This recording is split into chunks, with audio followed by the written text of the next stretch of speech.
E aí, pessoal, tudo bem? Aqui é o professor Leonardo Rezende, né? Fiquei um tempo aí sem gravar alguns vídeos e estou voltando após saber que a Petrobras abriu um concurso para nível técnico médio e bem interessante, né?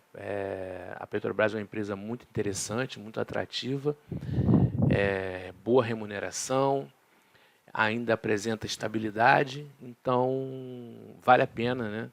Buscar aí o concurso. Eu vou deixar na descrição desse vídeo o link para acessar o edital.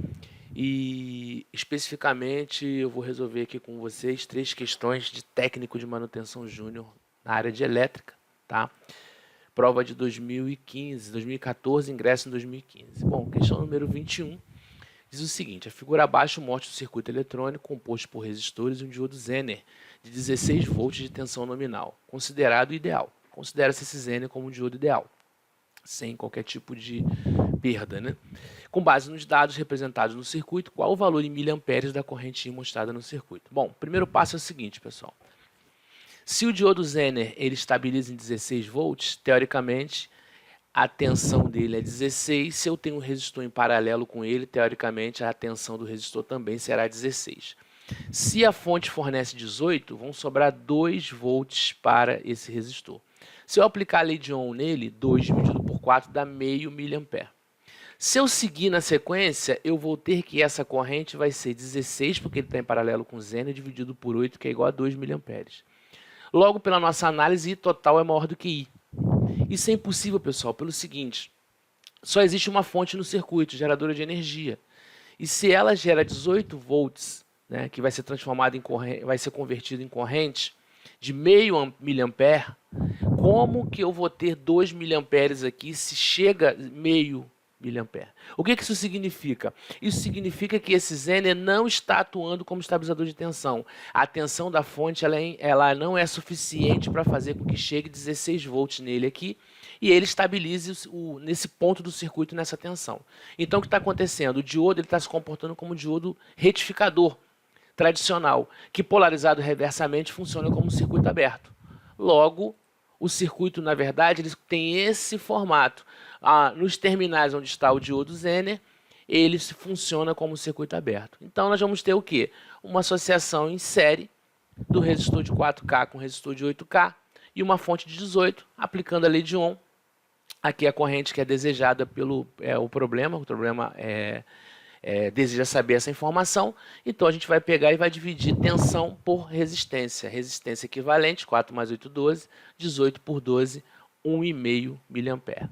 Nessa questão, a gente tem que ter atenção, porque se você trabalhar com o conceito de Zener, você joga aqui 16 por 8, 2 tem resposta.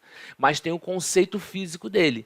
Ele, para trabalhar, ele precisa ter uma tensão, a fonte precisa ter uma tensão mínima para que ele consiga atingir 16 volts. Sendo uma fonte de 18, eu não vou conseguir ter essa tensão de 16 no Zener.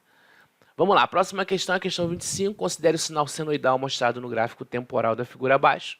Tá? Um gráfico de tensão em função do tempo, onde eu tenho o pico positivo em 20 volts e o pico negativo ali em torno de 10 mais ou menos volts. Né? Tá ali, considerar aproximar para 10. Diz o seguinte: os dados do gráfico mostram que se trata de uma medida feita com o uso de um osciloscópio aplicado sobre os terminais de uma fonte AC, gerando o sinal senoidal D. Aí qual é a pergunta? Qual é a tensão, né, senoidal de pico dessa forma de onda? Né? Qual é a tensão de pico dessa senoide? Tá certo? Bom, não é 20 e não é 10. Tá? O cálculo é o seguinte: o primeiro passo que tem que fazer é calcular a tensão pico a pico. Pico positivo, pico negativo. Tensão de pico a pico vai ser a tensão do pico positivo menos a tensão do pico negativo. O pico positivo ele vale 20, o pico negativo vale menos 10. A gente joga na fórmula e a gente descobre o quê? Que a tensão pico a pico é de 30. Se a tensão pico a pico é de 30, a tensão de pico ela é sempre metade da tensão de pico. Então a tensão de pico é 30 por 2, 15 volts. Tá? Quando a senoide está assim, por algum motivo ela está deslocada. Então, nesse caso, ela está deslocada para cima. Então, esse deslocamento é o que a gente chama de valor médio. Quando a forma de onda está com o pico positivo e o pico negativo de mesmo valor, esse valor médio é zero. Mas você pode perceber que em cima, o pico positivo ele tem um valor e o negativo tem outro. Então ela está deslocada. Deslocada de quanto? Ela deveria ser 15, está em 20. Ela deveria ser menos 15, está em menos 10. Então ela está deslocada de quanto? Ela está deslocada de 5 volts. Logo, a opção é, tá certo? Vamos lá para a última para a gente fechar. A figura abaixo mostra o corpo de um resistor de carbono de uso comercial com o código de cores convencional.